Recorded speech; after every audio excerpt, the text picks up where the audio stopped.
Hi everyone, welcome. As you can see, I've got the food that I'm going to feed to my worms here all set to go. There's a couple banana peels, a apple that I cut in half. Those were all from the freezer. Just took them out of the freezer. These things were not frozen. It's just a very, very moldy piece of a hard roll, which we're going to soak pretty thoroughly before we place it into the worm bin. Then I've also got a couple days worth of coffee, including the coffee filters. So what we could do with the coffee filters that are presently serving the function of feeding zone indicator down here in the worm bins, we could take the old ones, use them as surplus bedding down in the feeding zone, and deploy the nice new replacement feeding zone indicator. So let's get the camera trained down on the action here. The worms that live in these bins are African nightcrawlers, and a lot of times I'll watch their age, and if I see some sort of a milestone age approaching, I'll just hold off and wait until that day comes so that we can sort of celebrate that day. So today, when these bins are now 98 days old, you would think that I would maybe just hold off, and instead of feeding them after only 11 days, maybe wait until day 13 since the last feeding so that it could be day 100. But in my case, I'm dealing with a pretty big surplus of worm foods in my freezer right now, so I'm highly motivated to keep my feedings going at as quick a pace as possible versus doing something goofy like waiting 2 more days to commemorate day 100 of these worms being in service here. And gosh, how rude of me. But yeah, these 2 worms right here connected to one another are mating, and due to my interruption, they're probably going to detach from each other momentarily. But that's a good sign. Always a nice thing to see when the worms are doing this sort of thing. I guess it means that they're comfortable and they feel like they've got space enough to expand their numbers. So it's a behavior that I highly encourage. So up until the last check-in, we had all kinds of unusual top coverings on this system. So we had the customary feeding zone indicator over where we last fed, which you see me do all the time. But then on top of that, we had newspaper, and then on top of that, there were sheets of cardboard and all these other things. So I decided last time it was time to put all those weird top covering objects to better use and to place them down into the feeding zone. So the old feeding zone indicator, these old pieces of cardboard that were resting out on top, and even down, I believe at the beginning, we started by laying in the old newspaper top covering that had been in here down underneath the first portion of food they got. And then you already saw some of the other bedding that they've been given as well, such as all those lovely leaves that we had out on the top surface, sprinkled out all over the place. There was also a couple handfuls of my prepared bedding that went in here. So last time we were very generous on bedding, and I think it was mainly because we had acknowledged how in the past we may have been a little bit stingy. So besides a nice generous feeding last time, we were also pretty generous with the bedding. And I don't know if we're going to have quite as diverse a selection of bedding this time, because I've got my prepared bedding here, and we can certainly deploy the used feeding zone indicators down into the feeding zone as supplementary bedding too when we're done. And I've got my leaves, so we could be generous again, but perhaps not as varied in terms of the types of beddings that they're going to get. So these systems at 98 days of age are still kind of in their adolescence, if you want to think of it that way. What they've gotten so far is 10 feedings. Well, not yet. Today's going to be feeding number 10. So they've gotten 9 feedings, feeding number 10 going in momentarily. And over here, now that we've already excavated bin number 1, We'll proceed to bin number 2, and it's usually fair to assume that we're going to have a similar setup and a similar outcome. So perhaps we don't have to be so inquisitive in the excavation process here. Perhaps we can just sort of get into cookie cutter mode now that we already know that based on what we saw in bin 1, everything seems to be okay. That cardboard, it's holding up pretty good, but after only 11 days, it would, it would be kind of surprising to see that it would have been eaten by now. In fact, I think I kind of tricked myself into thinking that I was actually coming back into these bins when I checked in on some other systems the other day. And I was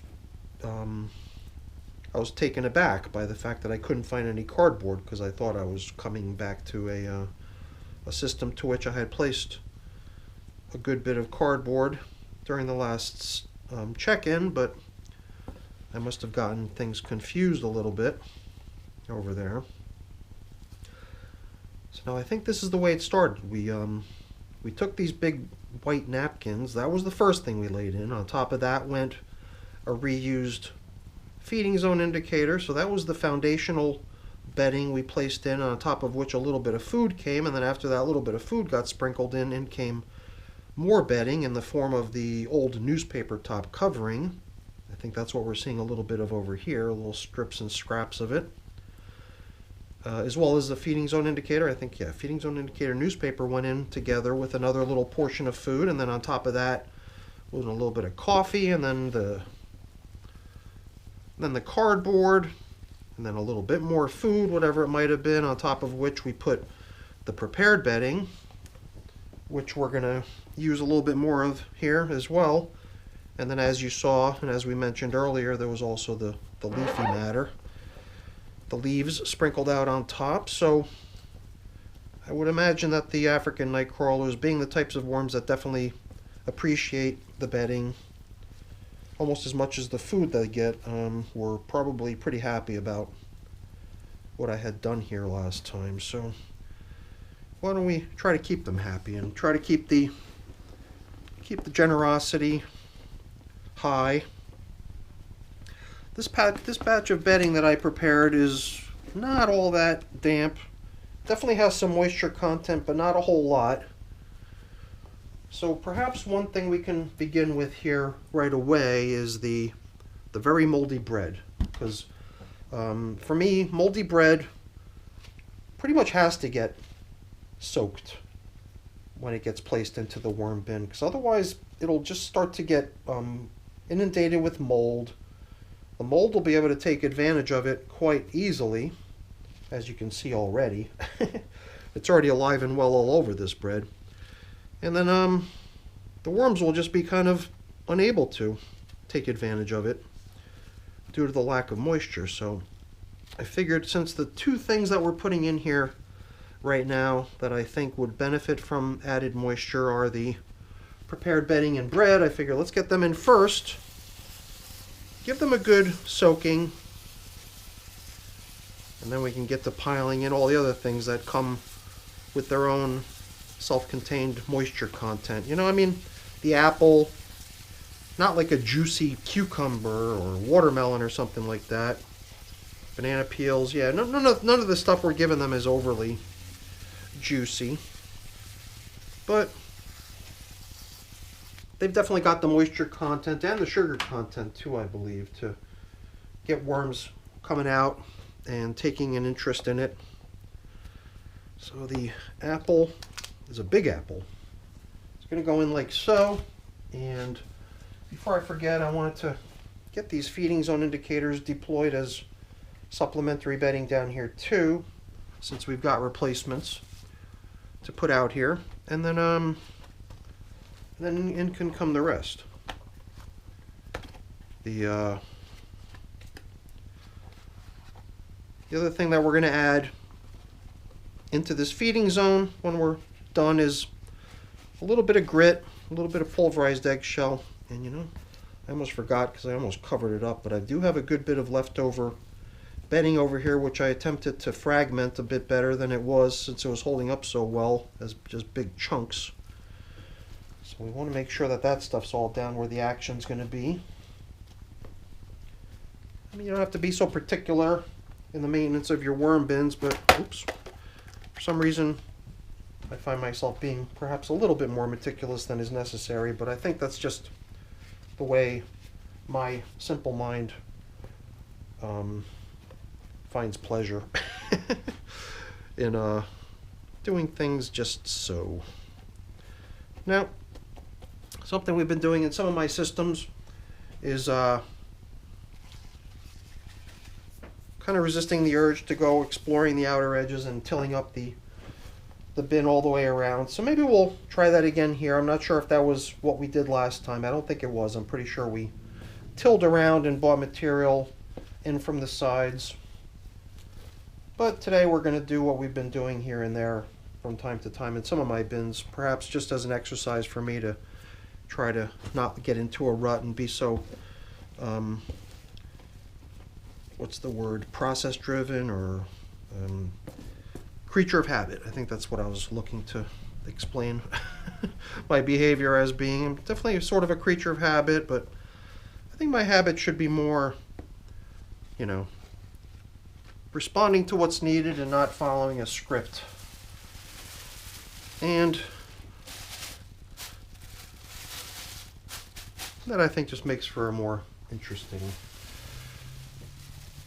check-in. So, well, you know, sometimes I tell myself, too late. We know you wanted to do something, but it's already covered up and it's too late. So, unfortunately, since I was going to put leaves out here and I forgot to, we're just going to skip it. All right, everyone, that's for the check-in. Hopefully you enjoyed it. If you did, as always, please don't forget to leave me a quick thumbs up before you go. That's always really appreciated. And if you haven't done so already, please also consider subscribing to the channel. That's very much appreciated as well. All right, everyone, have a great day. Thanks for watching. Bye now.